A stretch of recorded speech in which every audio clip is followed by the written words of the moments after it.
किसानों से आज कहना चाहता हूं, अपनी अपनी जिद जेब में रखो।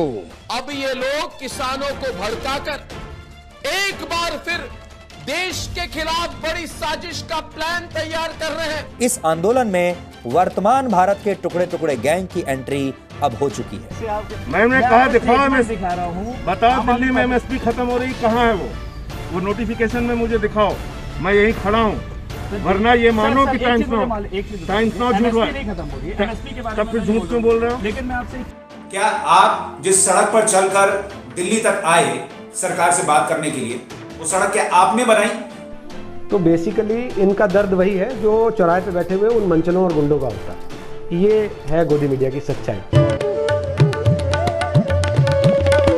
हर हफ्ते की तरह इस हफ्ते भी बात गोदी मीडिया की करेंगे कि पूरे हफ्ते गोदी मीडिया ने क्या किया। पर इस पूरे हफ्ते तो किसान ही छाए रहे। किसान कुछ दिन पहले सरकार द्वारा लाए अध्यादेशों के खिलाफ दिल्ली की ओर रवाना हुए थे। किसान और सरकार की मीटिंग में कुछ भी फैसला नहीं हो पाया। किसान पहले ही एक बार भारत बंद कर चुके हैं। आप रिपब्लिक भारत के एक पत्रकार की वीडियो देखिए, जिसमें वे किसानों के बारे में क्या कहता नजर आ रहा है। किसानों से आज कहना चाहता हूं, अपनी अपनी जिद जेब में रखो, देश के बारे में सोचो। हमें आप लोगों के हक से कोई मतलब नहीं है, लेकिन हमारा देश नहीं रुकना चाहिए। देश रुकेगा तो अच्छा नहीं होगा। तो आपने खुद ही सुना पत्रकार को, वह किसानों को लेकर क्या कहते नजर आ रही है। अब आप अर्नब को भी सुन लीजिए। किसानों के आंदोलन में टुकड़े टुकड़े गैंग की उन्होंने एंट्री करा दी है। ये लोग देश में दंगा करवाना चाहते हैं दोस्तों, ये नहीं चाहते कि समाधान निकले। पहले ये शाहीन बाग में फेल हो गए दोस्तों। इनकी दंगे वाली साजिश हाथरस ने भी नाकाम हो गई। अब ये लोग किसानों को भड़काकर एक बार फिर देश के खिलाफ बड़ी साजिश का प्लान तैयार कर रहे हैं। ये क्या चाहते हैं मैं बताता हूं। ये चाहते हैं कि जिस तरह से शाहीन बाग को खींचा, 1 महीने 2 महीने इस आंदोलन को भी खींचा जाए। खैर अर्नब तो अपने पुराने टोन में ही हैं। टुकड़े टुकड़े गैंग, राहुल गांधी, सोनिया गांधी। हम उम्मीद करेंगे कि अर्नब को इन सब के अलावा लाखों किसान दिख जाएं या फिर किसानों की मांगे भी सुनाई दे जाएं। अब बात करते हैं उनकी, जिससे कभी किसान अच्छे लगते हैं तो कभी बुरे। हम बात करेंगे सुधीर चौधरी की। वह भी अब किसानों के आंदोलन में टुकड़े टुकड़े गैंग की एंट्री पर बात कर रही हैं। हम आपको ये बताना चाहते हैं कि किसान आंदोलन के जरिए देश विरोधी ताकतें एक बार फिर से एकजुट हो गई हैं और देश को कैसे वो कमजोर करना चाहती हैं।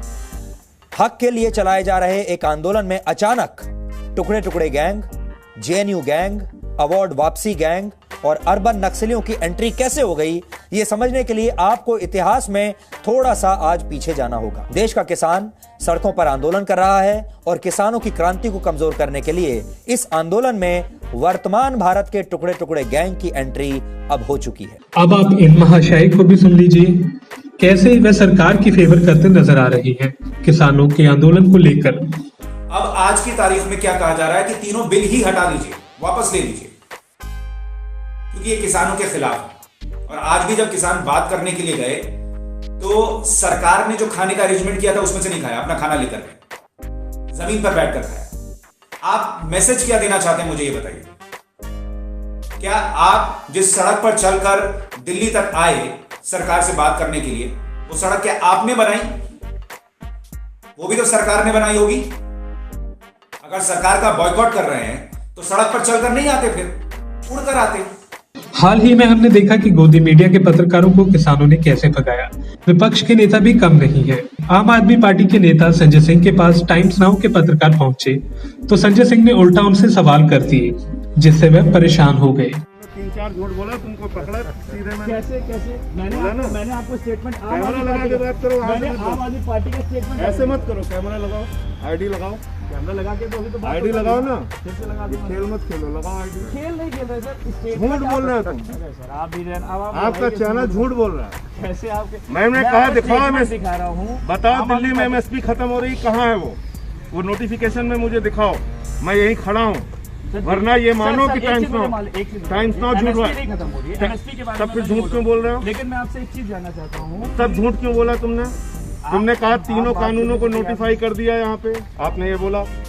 मैंने ये बोला तीनों कानून हमने बोला। क्या बोला आपने? हमने एक कानून के बारे में, मैंने कानून का नाम लिया। मैंने कहा कुछ भी कानून नहीं बदला। मैंने एक कानून का नाम लिया। मैंने कहा ना कुछ कानून बदला है ना कुछ लागू किया है। और बताओ, तो जब आप स्टेटमेंट भी जारी करो और खुद ही मना कर दे रहे हो, तो मैं क्या करूं? तो आम आदमी पार्टी का तुम 4-6 झूठ लेके आ जाओगे, दिन भर यही चलाओ, तुम्हारा काम है। ऐसा कुछ नहीं। किसानों का आतंकवादी बोलो तुम लोग, वही है सर। तुम लोग किसानों का आतंकवादी बोलो। तो बोले भी नहीं है सर। तुम्हारा चैनल यही काम करता है। तो बोला भी नहीं सर। किसानों को आतंकवादी बोलो तुम लोग। मैं तो सिर्फ आम आदमी पार्टी का हम किसानों को, आप किसानों को आतंकवादी बोलिए, आपका काम यही है। गोदी मीडिया एंकर जब डिबेट्स में उन्हें कोई गोदी मीडिया बुलाता है तो तड़प जाते हैं, ये तो हमने देखा ही है। पर अब जिसे हम गोदी मीडिया बुलाते हैं वह खुद ही गोदी मीडिया की डेफिनेशन दे रहे हैं। गोदी मीडिया क्या है? धर्म यादव जी पूछ रहे हैं गोदी मीडिया क्या है।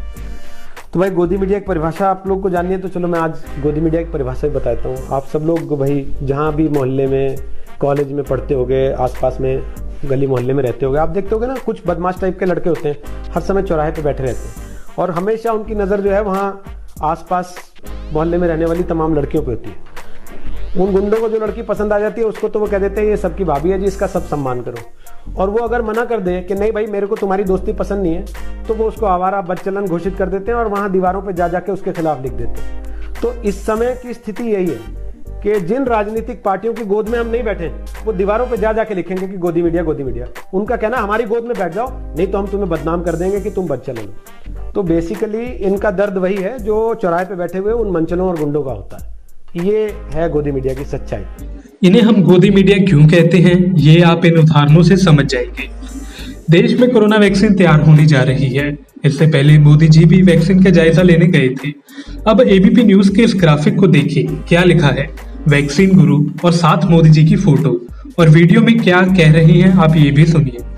तो भारत की बात में बात यही कि अब तक आप भारत का डंका बजने की बात सुनते आए हैं, लेकिन आज हम आपको भारत के बजते डंके का सजीव चित्रण दिखाएंगे कि कैसे सिर्फ हम ही नहीं, दुनिया के 64 देश कोरोना की वैक्सीन के लिए भारत की तरफ टकटकी लगाकर देख रहे हैं और वो उम्मीद कर रहे हैं कि कोरोना के इस महामारी के समंदर से जिंदगी के साहिल तक पहुंचाने का काम सिर्फ और सिर्फ हिंदुस्तान ही कर सकता है। आज तक का ग्राफिक भी देख लीजिए, हिंदुस्तान की वैक्सीन का दम देखिए और मोदी जी की फोटो।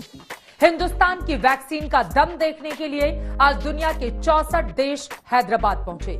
वहीं दिल्ली में देश में बन रही 2 वैक्सीन को मंजूरी देने को लेकर एक अहम बैठक भी हुई। भारत में वैक्सीन बस आने ही वाली है, लेकिन उसके पहले ही सरकार ने देश में वैक्सीन दिए जाने का पूरा प्लान तैयार कर लिया है। कोरोना से जंग का ये दुनिया का सबसे बड़ा प्लान। अब न्यूज चैनल तो वैक्सीन का क्रेडिट भी मोदी जी को दे रही है।